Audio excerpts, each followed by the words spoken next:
Good morning, Nashville. Today's high temperature is expected to be in the mid-40s, and some rain showers could clear away the last of our ice and snow. Bye-bye. At the time of this recording, more than 24,000 NES customers remain without power. Yesterday morning, Mayor O'Connell issued Executive Order 58, establishing a commission to review preparation and response to the January 2026 winter storm.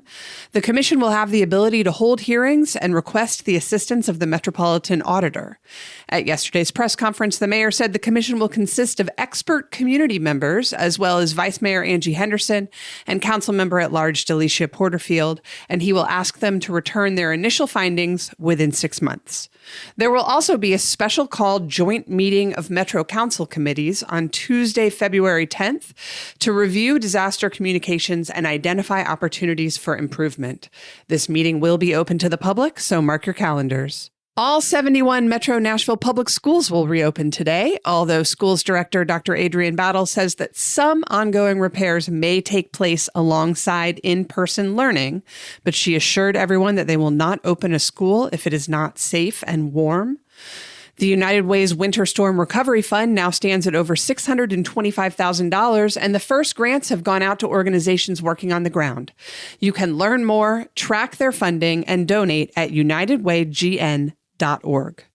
If you have an unmet need, please call the 211 helpline or use the tracker at nashvilleresponds.com for assistance. The warming shelters are still open. Please take advantage of those if you need to get out of your freezing cold house. Further information on getting assistance from Codes, Metro Water, and many other city departments is available at nashville.gov.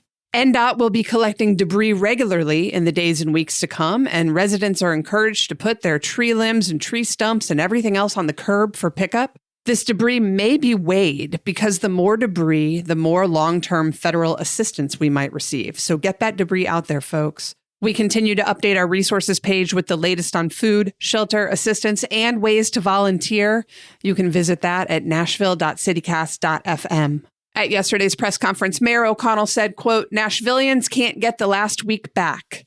But he also commended the neighbors, Metro staffers, and people from other communities who've stepped up to help in this last week.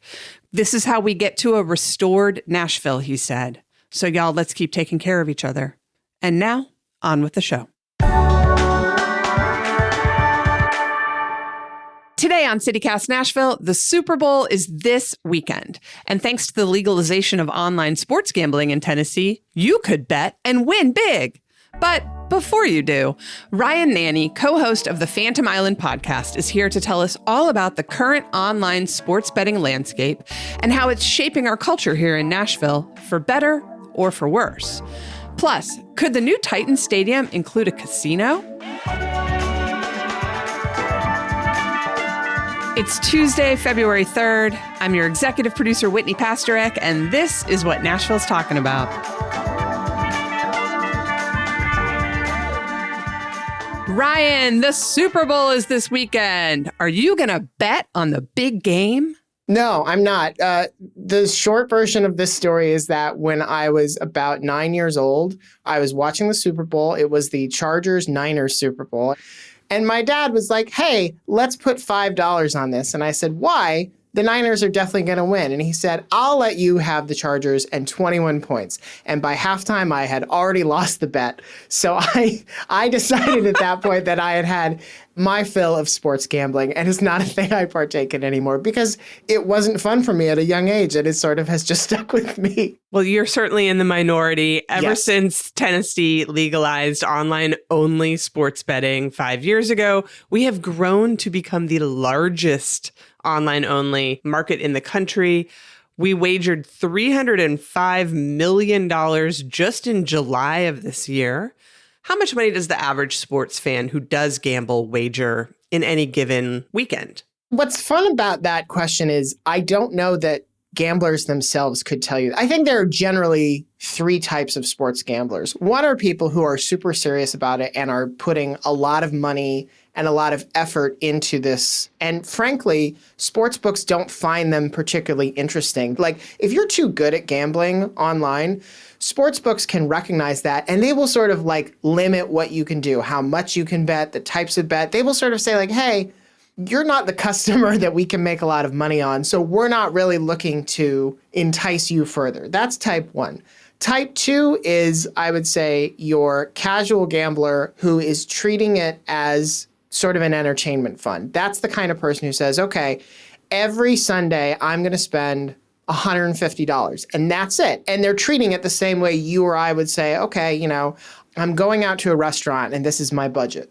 And then your third category, which is probably the best for the gaming companies, are the people who aren't really doing the math at all. They're not necessarily making a bunch of big $500 bets, but they're making a bunch of small bets and not really putting together how much that they're spending. So there's no really good answer because I think the gambling market tends to break down into categories that way. And I think the gambling companies know that as well. Right. Well, the house does always win.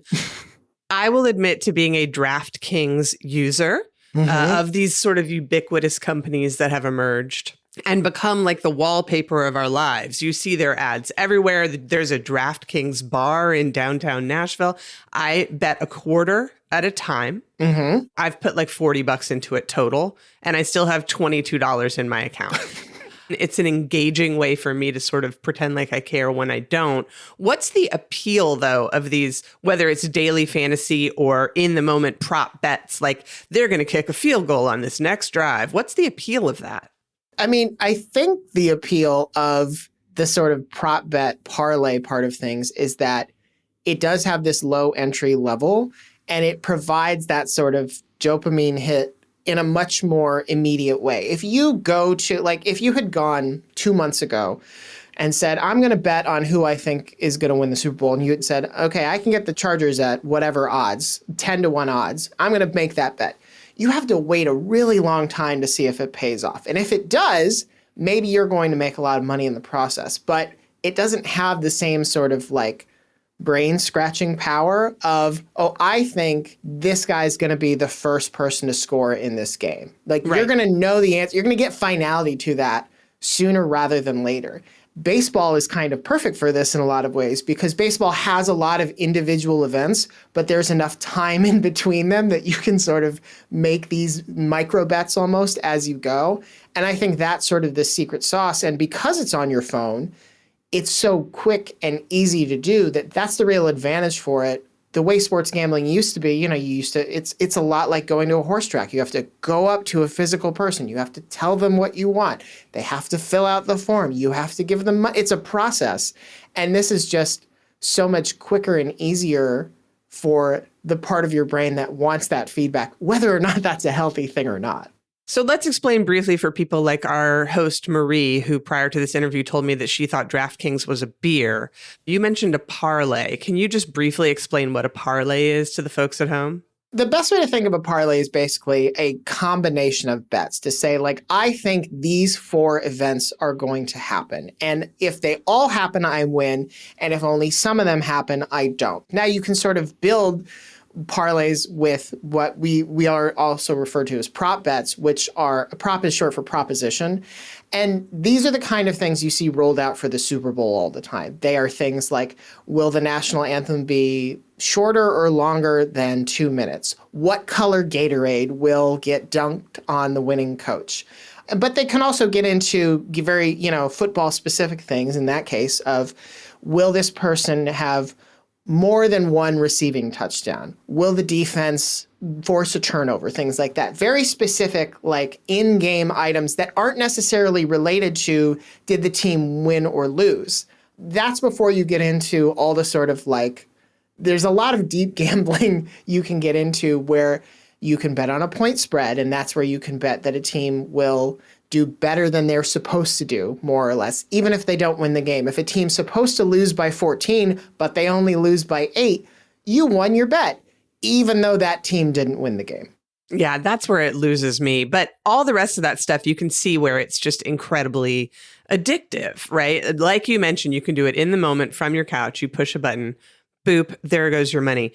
And obviously, it has been incredibly fiscally successful for the state of Tennessee. So we're bringing in millions of dollars a month on this stuff. Where does the money go? So I have the Tennessee Sports Wagering Council's Instagram, where every month they put out the sports gaming report where they will sort of tell you Here's sort of the overall picture of sports gambling in Tennessee. But one thing they'll also tell you is where what's called the sports gaming privilege tax. That's basically the state's cut of the money that sports gambling operators make in the state, where that gets divvied up. 80% of it goes to what they call K through 12 public school buildings. 15% of it goes into the general fund, 5% goes into the Department of Mental Health and Substance Abuse. For July 2025, that ends up being for public school buildings, almost $4.5 million just for the month of July. The general fund got about $825,000 and another $275,000 went to the Department of Mental Health and Substance Abuse. So the total that the state brought in through the privilege tax for the month of July, which is not necessarily, a peak month for gambling, certainly when you look at something like March or April when the NCAA tournaments are going on, was $5.5 million.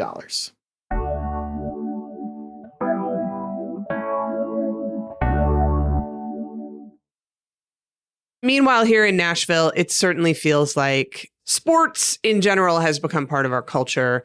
It's both in the people who come downtown. It's like I mentioned, there's a DraftKings bar. There's a Barstool bar. But there seems to be this intersection of sort of the binge drinking industrial complex and these gambling things. Does that make sense to you? Like, do those two things go together? Two great tastes that taste great together? There's a reason sports bar is a compound word at this point. And so I think those are where these two things have always fit.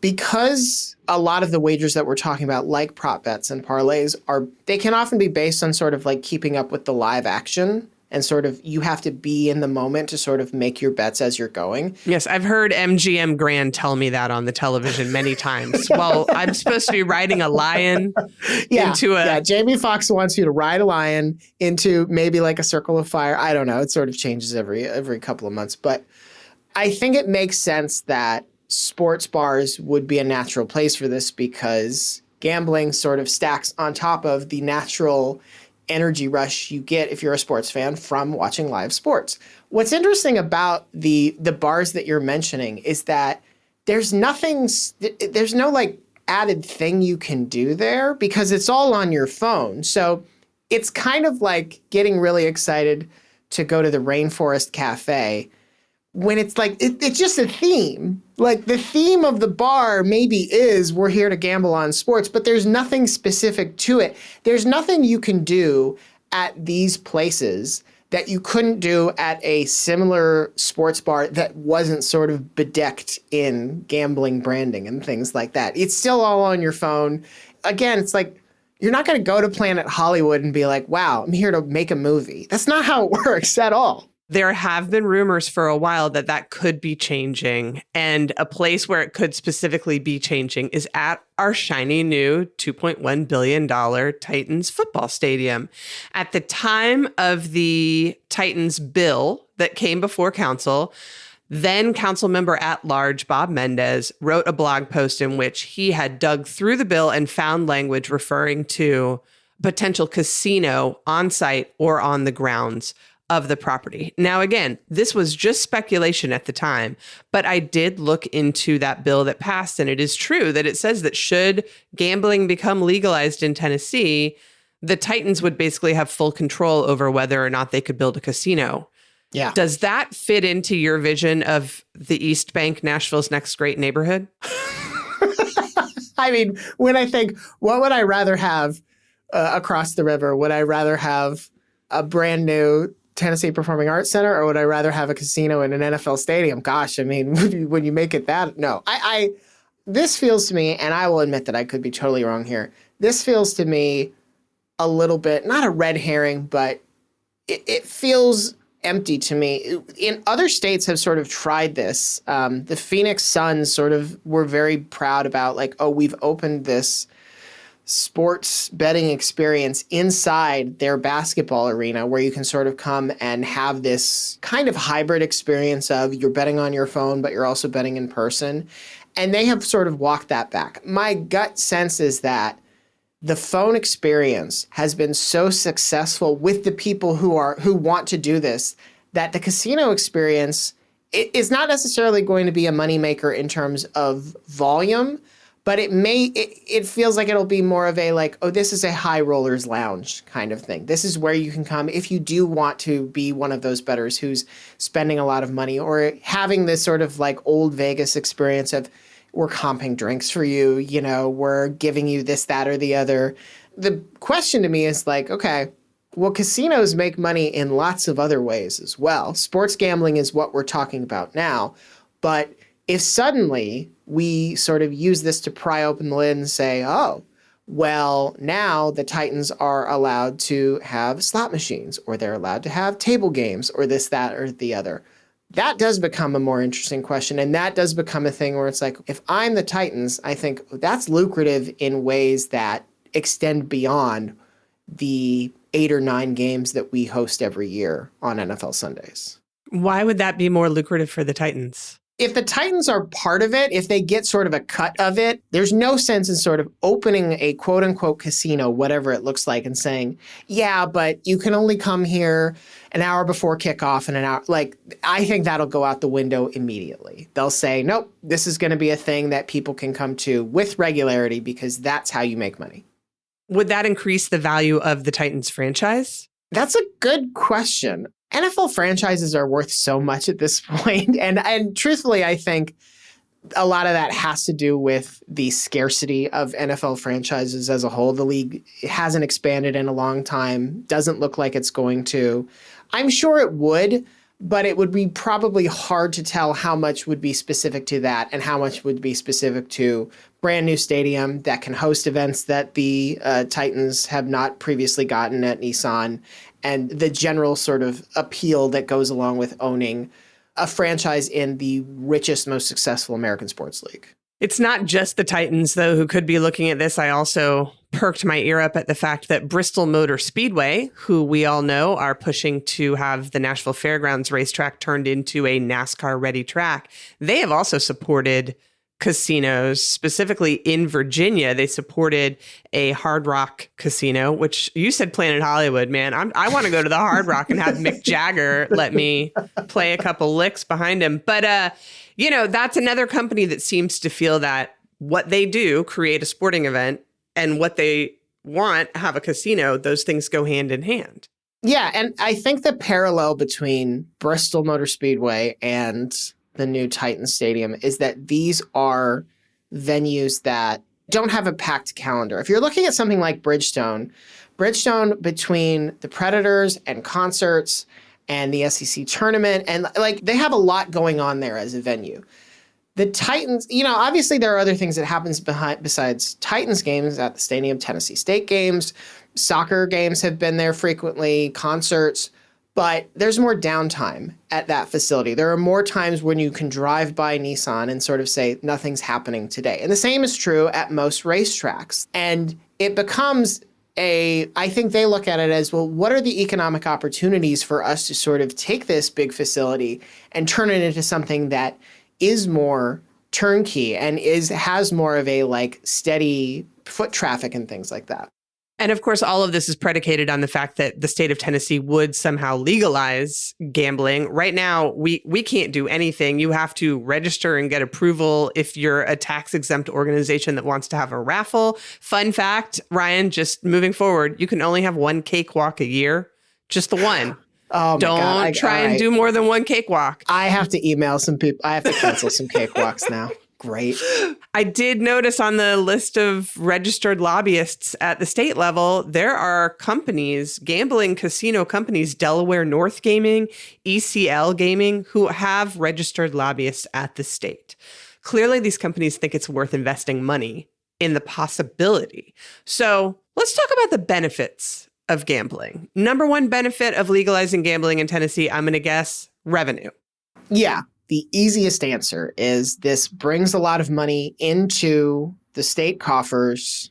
And I think the argument people have made in the past, and I think have amplified, is that people are going to gamble on sports one way or the other, and you might as well capture that revenue. But it's not like, mobile gambling got turned on in 2020 in Tennessee, and people were like, well, I've never done this before. Like, before this, people were gambling online. They were just doing it on offshore books that were certainly legally questionable and had no benefit to the state in terms of revenue.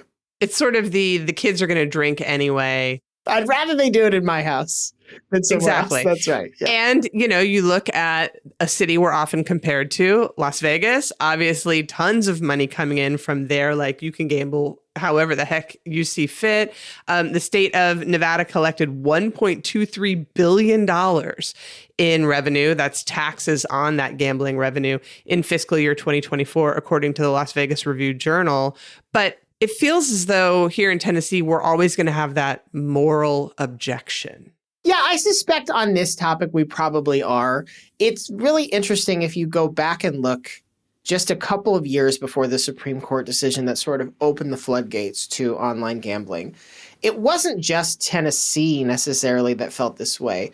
All of the relevant leagues were staunchly anti-gambling. This is why for years you didn't have pro sports in Las Vegas. Like they were extremely, like they made public statements about how they were like, we think this is a bad idea. This will challenge the integrity of sport, this, that, and the other. We don't even want teams to make deals with gambling companies. They just sort of wanted hands off of it because they were very fearful of what would happen. Once the money actually started getting put on the table in a legal way, they all changed their tune to the point that the NCAA, maybe the most conservative sports body that you can think of, is considering changing the regulations on whether student athletes can gamble on pro sports. That's something that's not allowed right now. If the short version is, if the NCAA sponsors a sport that there's a pro version of, you can't gamble on it at any level. You can't, if you're a college basketball player, you can't gamble on the NBA. Never mind the fact that you can't change the outcome of an NBA game. It's just not allowed. And the NCAA is looking like they're going to walk that back and say, yeah, now college athletes are allowed to gamble on their pro counterparts.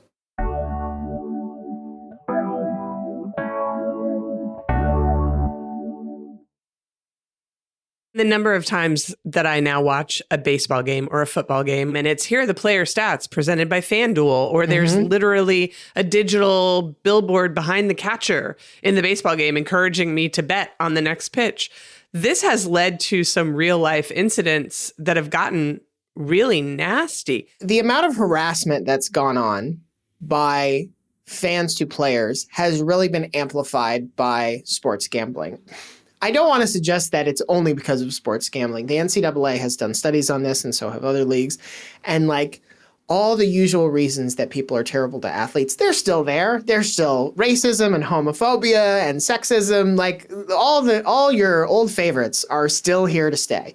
But what we've really seen an increase of in these interactions are fans really getting after athletes online because they have ruined a bet, because they have done something that they had no idea would screw up this person's parlay or this, that, and the other. One of the ways this takes form is, especially with college athletes, if you're a college student, you probably use Venmo because you're paying somebody for pizza you guys are sharing, or you're buying concert tickets, this, that, or the other.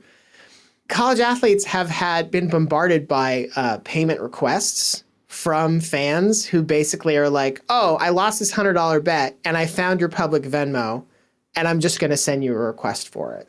It has taken, I guess, all the sort of like naturally toxic parts of being a sports fan, of which exist, and it has amplified them and added a lot of stakes to them, because the same sort of like dopamine hit you get from the excitement of gambling can turn into this very ugly version of anger and fury about gambling losses. Well, according to WKRN, who's been doing a special report on sports gambling in Tennessee all month long, the National Council for Problem Gambling says that Tennessee is doing better than most states at least regulating online sports betting. They're being very good about geolocation, about rejecting these unlicensed sports books. They certainly can't control whether people are trolling athletes, but they are meeting about half of the 82 safe gambling standards. And the place where we fall short is handling addiction. This is probably the biggest, if we're talking about societal downsides to it, this is probably the biggest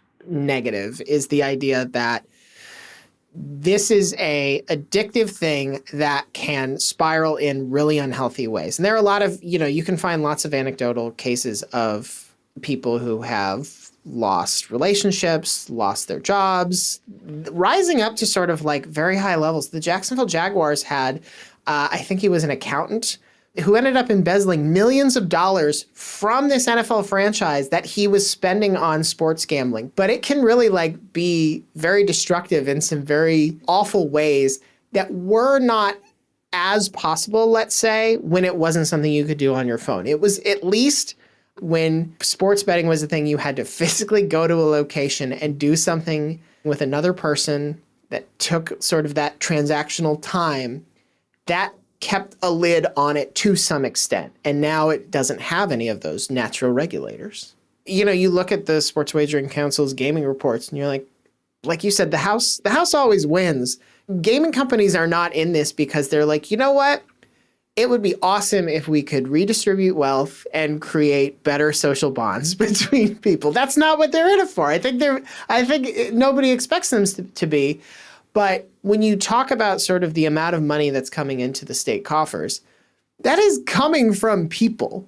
That's the trickiest part about this, is it's not necessarily like, oh, okay, we're taxing goods and services that people need to feed their families or, help their kids go to school or this, that, and the other. This is money that's coming out of people's pockets that's being spent on entertainment. And while it's fine that we have entertainment and that we tax entertainment, this is maybe one of the slipperiest slopes that we have in this category. Well, according to the Gambling Clinic, over 250,000 people in Tennessee experience gambling disorder symptoms. They do have a clinic at Samaritan Recovery Services in East Nashville. And obviously, I think Ryan and I would both like to say, if you or someone you love feels like maybe you're on a slippery slope, you can obviously call the National Gambling Hotline at 1-800-GAMBLER, or right here in Tennessee, you can call or text the Tennessee Red Line at 1-800-889-9789. Ryan, thanks so much for being here. I'm going to ask you to make one last bet. Will Tennessee ever fully legalize gambling? If it's a thing I feel iffy about, I'm confident Tennessee will eventually do it. All right. We'll have you back on when that happens. Thank you so much for being here. I appreciate all of your wisdom and knowledge on this. Thank you for having me. I appreciate it.